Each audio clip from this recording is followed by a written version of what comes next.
Hello and welcome to the latest episode of Let's Talk ABM with me, Declan, CMO of account-based marketing agency Strategic ABM. ABM is one of the hottest B2B strategies right now, helping companies to win, grow and retain their most important accounts.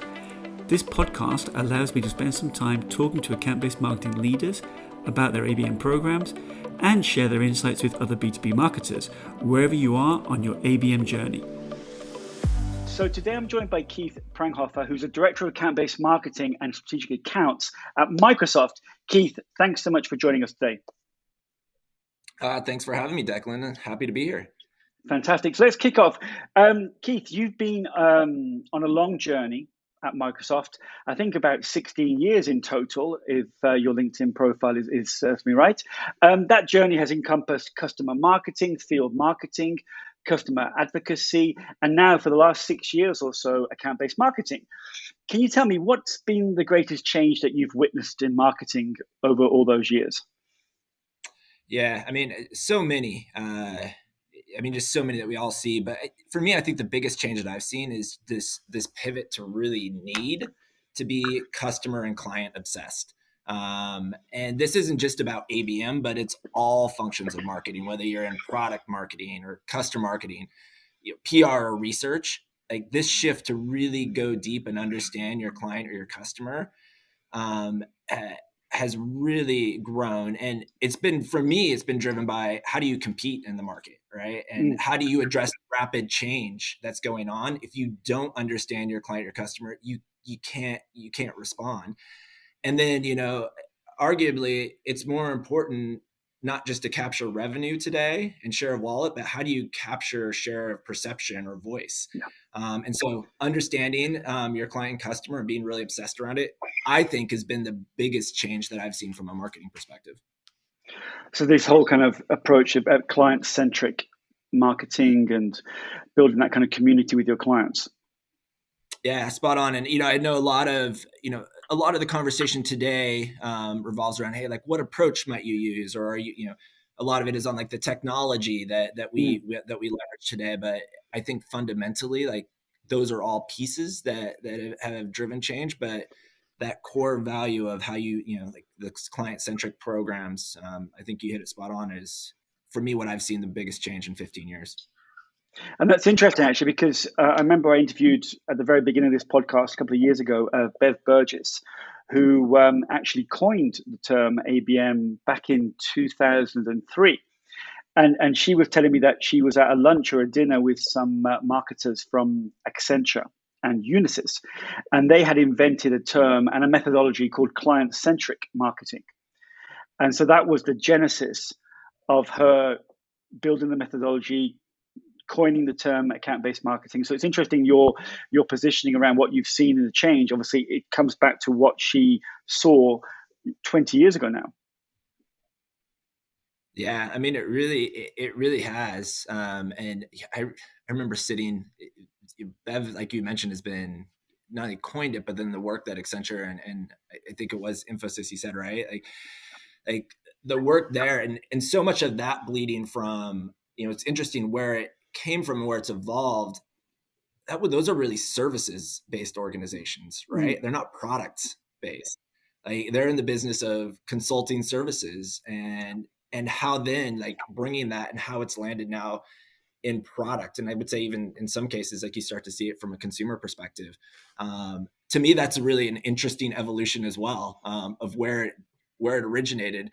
I think people coming into marketing practice today, it's the big tech product companies that are pushing a lot of the account-based work, and I think oftentimes we look at them as being the marquee, right? And I can say being at Microsoft, it's great to have that and have the brand name, and you name any of the large technology companies that are driving ABM.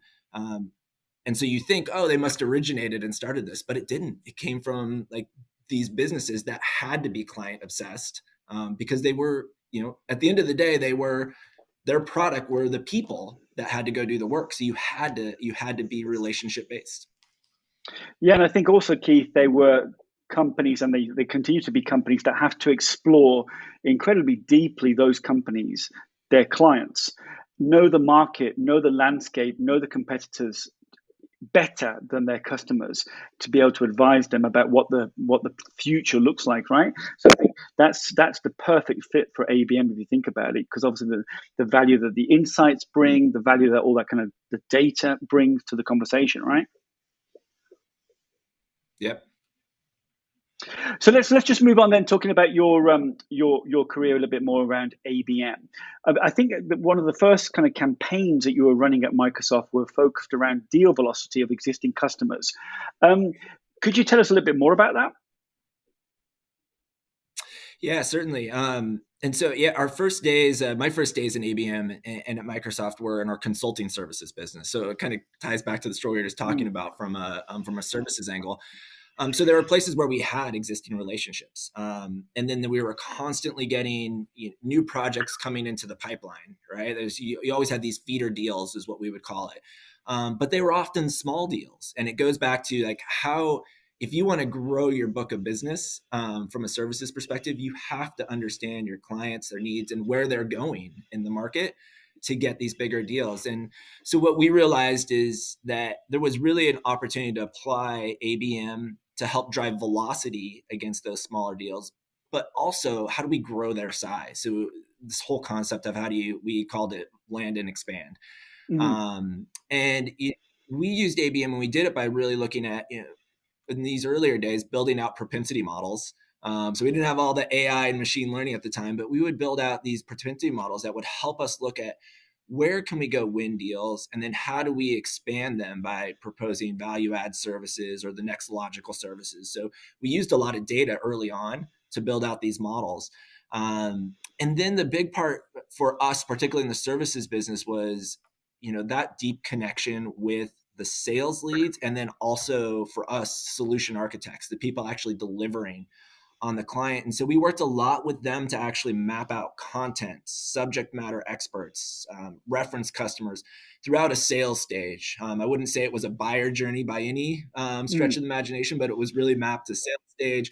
How do we want to leverage not just content and messaging, but our people to yeah. really go help us win the business? And then figuring out from a Microsoft perspective, being in a product based company, how do we leverage the broader GTM capabilities at Microsoft? So it was the channels that you may have to reach customers and surround them with a message. And that approach was really helpful for us. I mean, I think the results that we saw in our first year and a half or so, we were growing deal sizes about 50% compared to those where we weren't using this ABM approach. But more so, our win rate was 3 times higher. So that approach of looking at the customer, using data and modeling, partnering with sales, and then understanding like, all right, at least at a high level, what does that journey look like? Mm. And mapping out content and resources that'll help move that deal through the pipeline ended up being really impactful. So that was my first foray into ABM, and it was mostly all a sales enablement motion. It wasn't supported by broad marketing, advertising. Social media wasn't really out there at that time, so it was really directly working with sales to make it happen. And obviously the interesting thing there, Keith, obviously, is we all know that ABM doesn't really work without sales. So ironically, you were doing the sales part of it as opposed to the whole kind of marketing part of it, right? Yeah, I mean, it really was. In fact, I would say the team that I was leading at the time, and then we had the field marketers that we had. Um, Oftentimes, we thought ourselves as more business development roles Yeah, than marketers, yeah, and it was a great mindset to have. Right? How do I think about the business versus how do I think about marketing? If I think about the business first, and then what's the marketing tactics we need to apply, it was just a really good mindset for us to have and to relate with sales. yeah. No, it's fantastic. And so if we move on from there, from those early kind of ABM days, I think you built a function which you called the strategic account-based engagement function. Um, what was that evolution, and what did that look like? Yeah, so this was a really amazing experience that I had the opportunity to be a part of, and both from the pilot stages and then going on to help lead the program. But it was a much different approach where this was looking at from a Microsoft perspective our customer holistically. So it wasn't just our services business or a single product. Mm, Um, a product. It was really looking at our customer holistically. What are we trying to achieve? And really, how are we trying to build partnerships with our top key accounts? So in this case, we were looking at 36 of our largest accounts.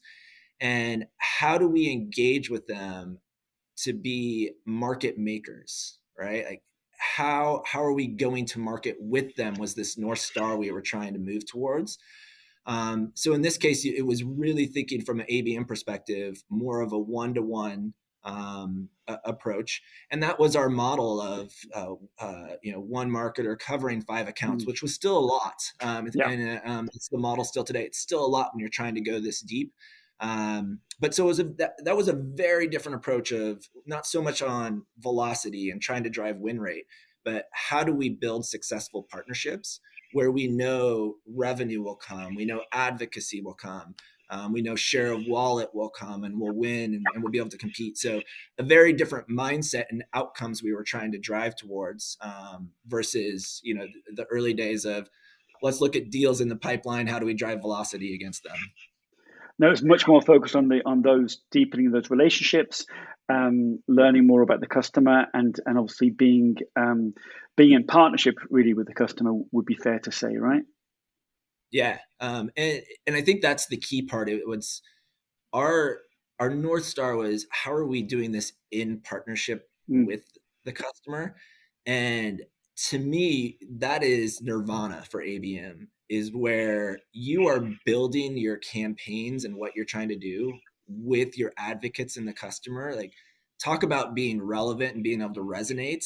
Like, if you're doing it with your advocates in that account, you're going to have the right message, you're going to get access to the right people, and you're going to be able to deliver experiences from inside the walls, I guess you could say, rather than being outside. So Yeah. it's an amazing place to be. It's also a hard place to be, right? You all of a sudden have a whole nother stakeholder in building your campaigns and your motion, who is the direct customer. So you got sales now, you got, from your own company, you have your own team, you have leadership, and now you're bringing in pretty much those same types of stakeholders from the customer side. So it gets more complex. Yeah, so it's almost like going back to our, probably you studied the same as me, the whole kind of key account management days, and the whole kind of diamond versus the bow tie and those kind of models. So you're literally bringing both parts of your organization together with your client, right? Yep.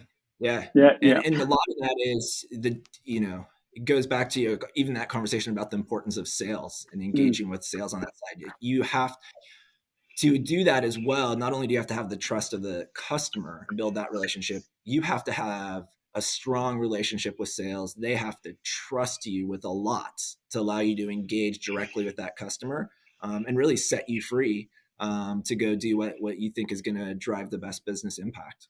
Yeah. Well, I think we'll talk about sales a little bit later. So you mentioned the word partnership several times there, and obviously, what's interesting from your journey there at Microsoft, you've now moved into a new role where you're actually developing your channel partners. I believe is the latest role that you now have at Microsoft. Um, Tell us a little bit about that, kind of the role, what kind of partners you're working with, and perhaps what have you found different to working with partners as opposed to working directly with customers? Yeah. Yeah. So I'm just 3 months into this new role. So I'm learning a lot on that front. But the role's focused around how do we develop, in this case, partnerships with partners. But well, how we look at it is long-term partnerships, that are going to really help us be able to grow our business over the long term. The partner ecosystem is so important, from a technology perspective, that for how we're going to go both sell into new accounts but go deeper. And so I have the opportunity to work with ISV partners. So that is the focus of the partners that I'm working with, and it's both in terms of when we're trying to sign larger partnerships agreements. It's both in the pursuit phase where we're working with the ISV to envision what could be possible for this partnership. What would a go to market look like, with that ISV?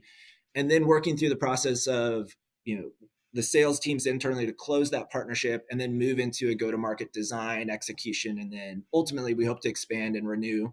That partnership keeps renewing, as we go through time.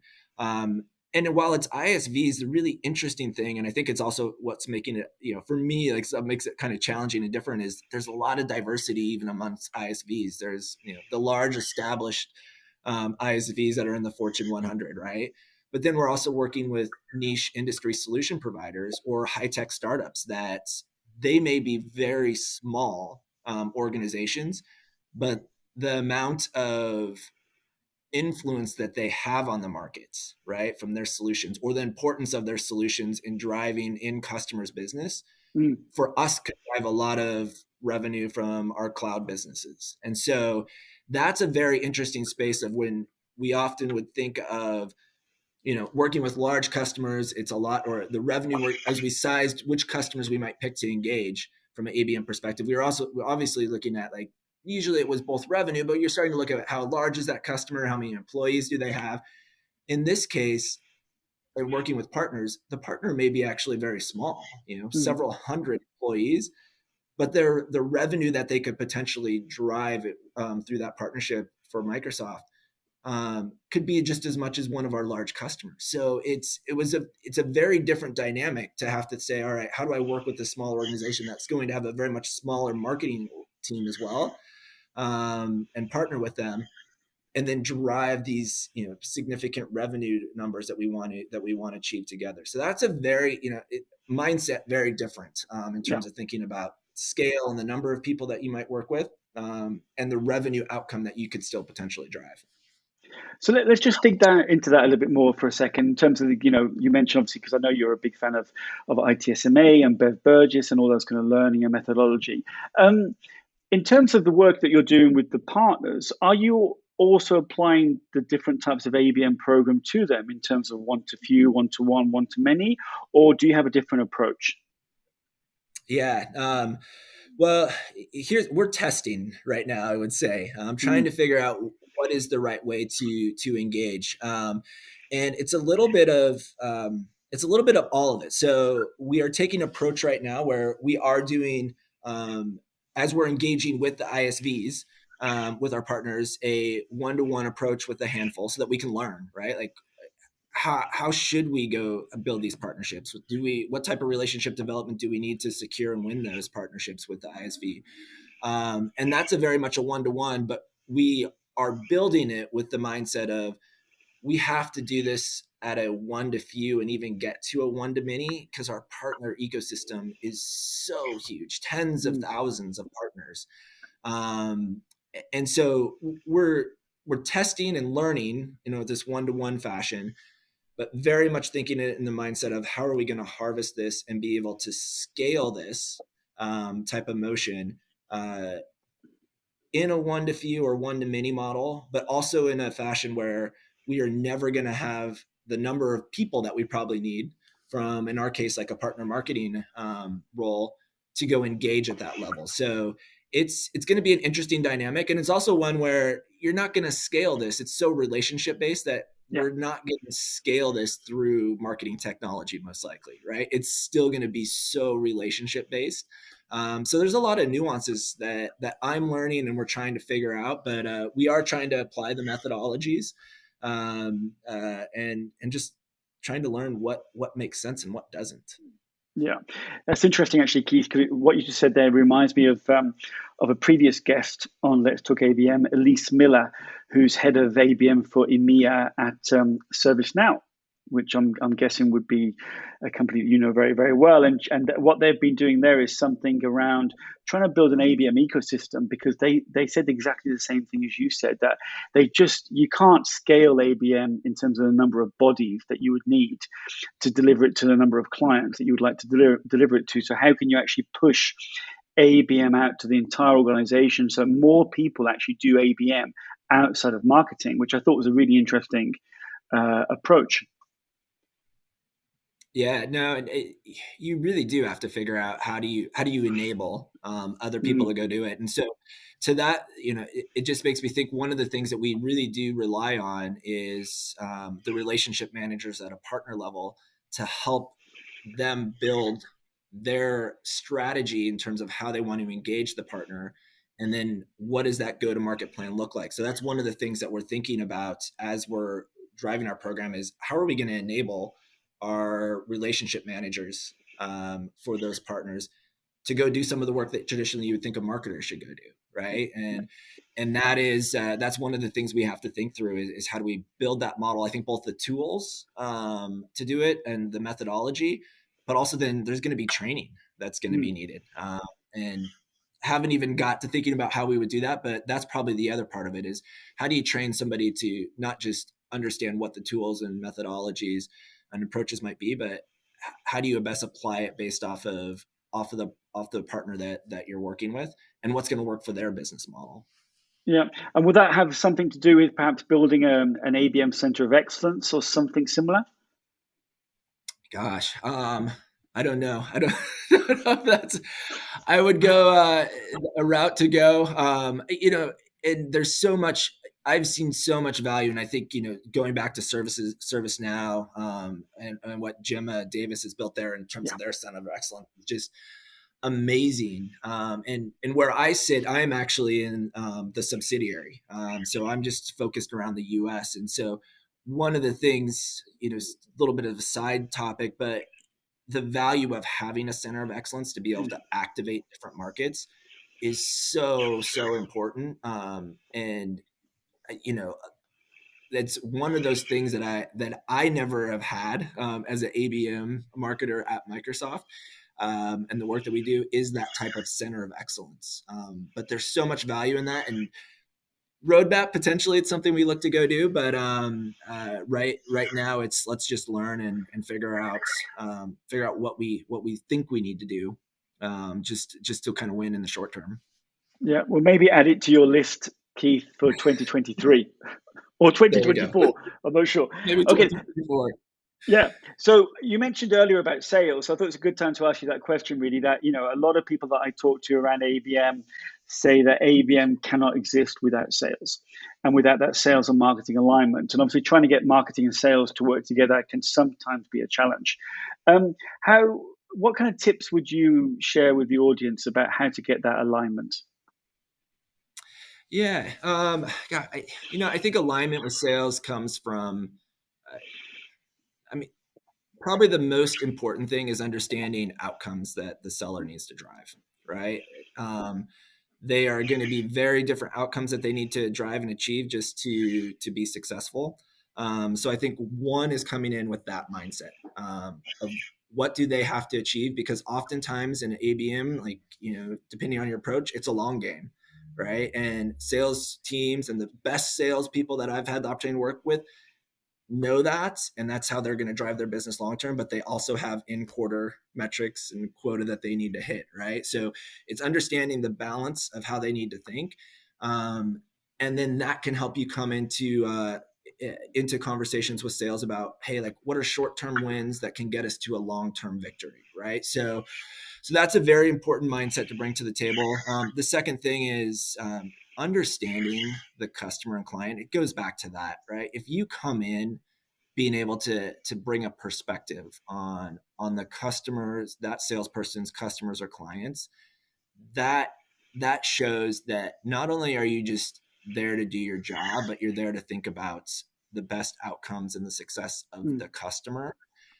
And I would say that was key for particularly in our account-based engagement program, is the amount of work that the team did prior to meeting with sales, just to understand the customer and client. That helps you win the heart and mind of that salesperson to say, hey, look, I can trust this person. And you're bringing insights and perspective that maybe they didn't think about, right? So to me, I think winning sales, those are the two key things. Understand their core metrics, what they're trying to achieve, and then understand their customer client. You're never going to understand it better than they do. But if you can bring unique perspective and insight on it, that to me, I think helps you get the strong foot in the door. And then you can start building that trust and relationship through those short-term wins that can drive to long-term victory. I think those are two fantastic tips I think people should take on board and have in mind when they're talking to their sales teams. One thing you were talking about before we did the recording actually was you said something which made me laugh, which was that ABM isn't ABM without the customer. And so that kind of, made me start thinking a little bit about that. But when you said that, what did you mean?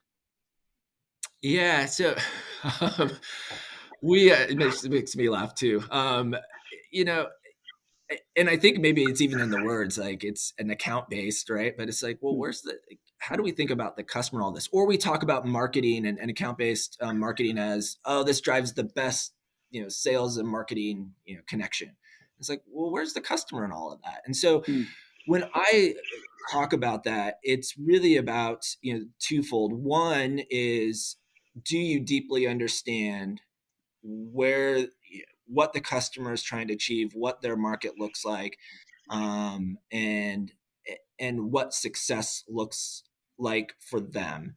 Um, and when you do that, you're able to really come in and help reach new buyers, build new revenue streams, both for potentially the customer and obviously for yourself, but you build durable relationships. And I think that is one of the things is when you do ABM for just looking at, hey, like what's revenue that you're going to achieve, right?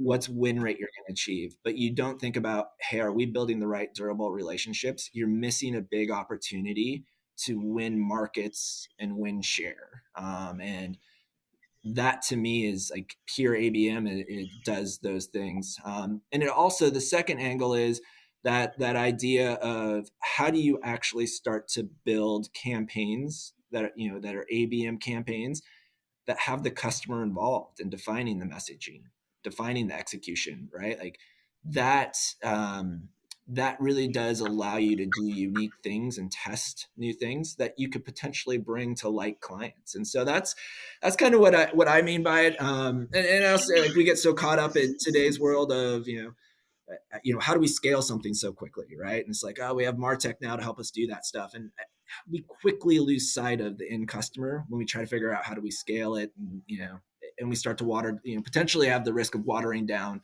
the message that we want to drive with the customer.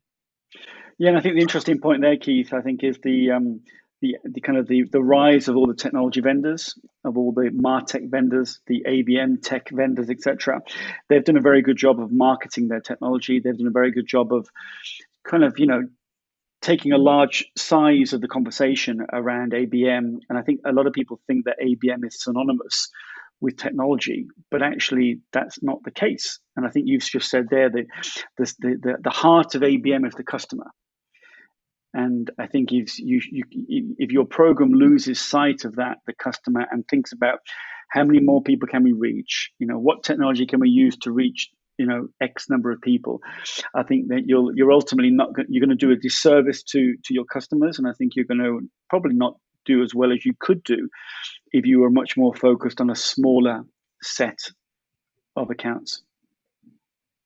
Yeah, I mean, I would agree wholeheartedly, and and on the flip side, I am most of the ABM programs I have had the pleasure of running, we have not had the benefit of having some of these great technology solutions to utilize. And I would have to say, like, there are days I'm very jealous of Mm, seeing like what people are able to do. But I would say when people execute it really well with that Martech, to your point, they have kept the customer at the center.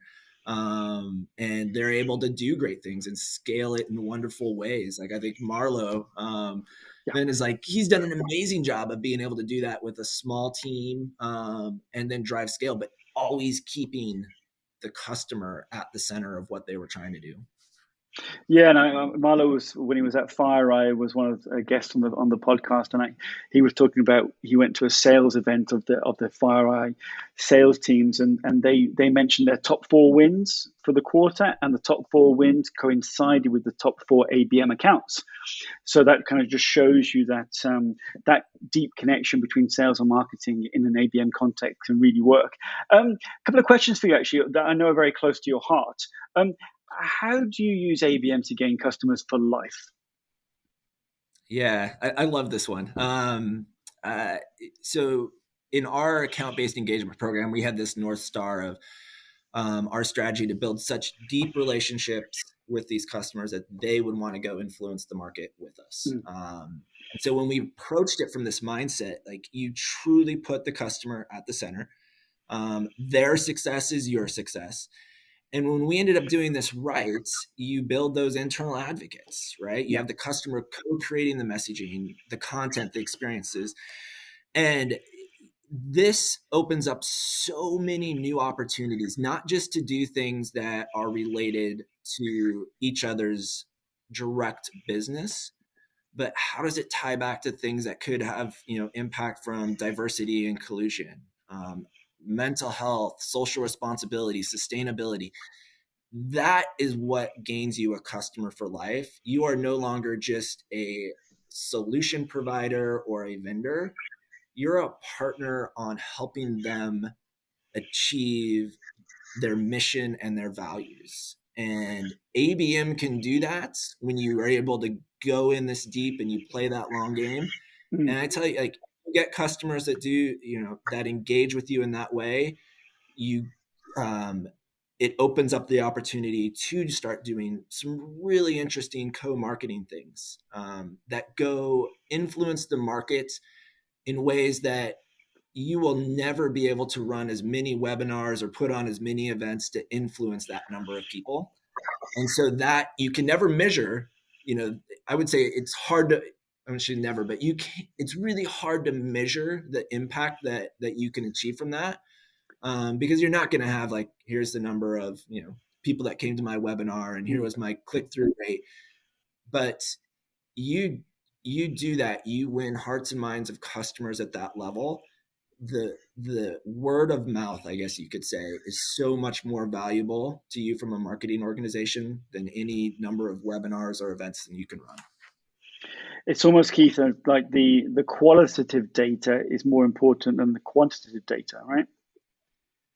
Yeah, I mean, it is without a doubt, having that be an input to anything you measure in ABM. Yeah.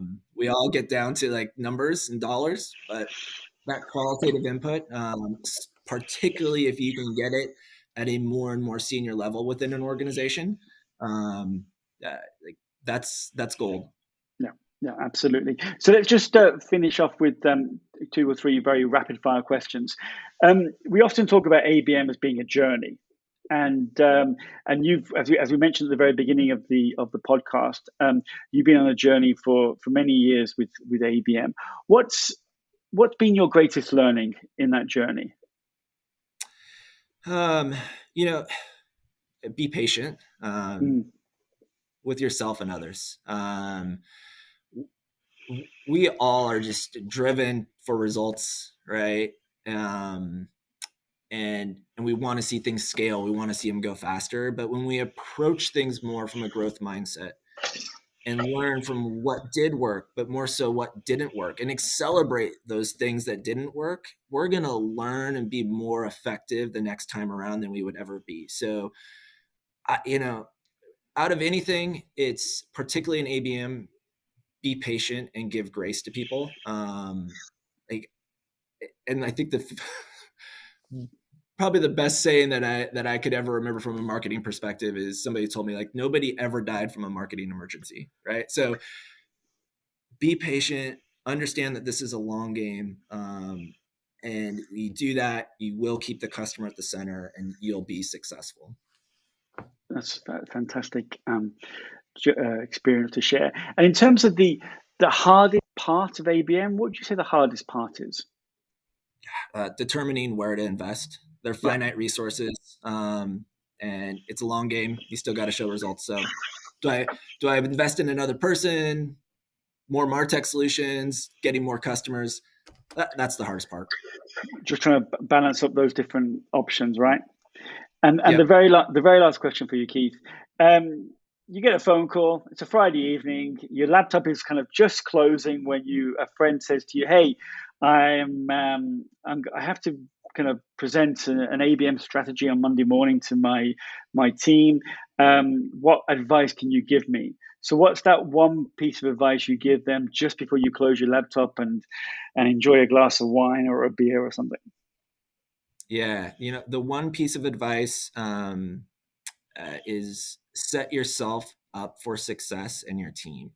And what I mean by that, you're building an AB program, you want to launch it, start with customers and account teams that you know you can be successful with. Do that, and I think the rest follows. I think that's fantastic advice, Keith, to finish off on. Thank you so much for sharing your ABM journey with us today. I wish you and the whole team there at Microsoft every success for the future, and all the very best. Awesome. Thank you so much, Declan. This was awesome. Appreciate it. Thanks, Keith.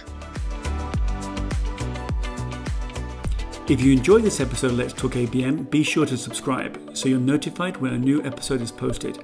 Feel free to rate and review this podcast. Thanks so much for listening.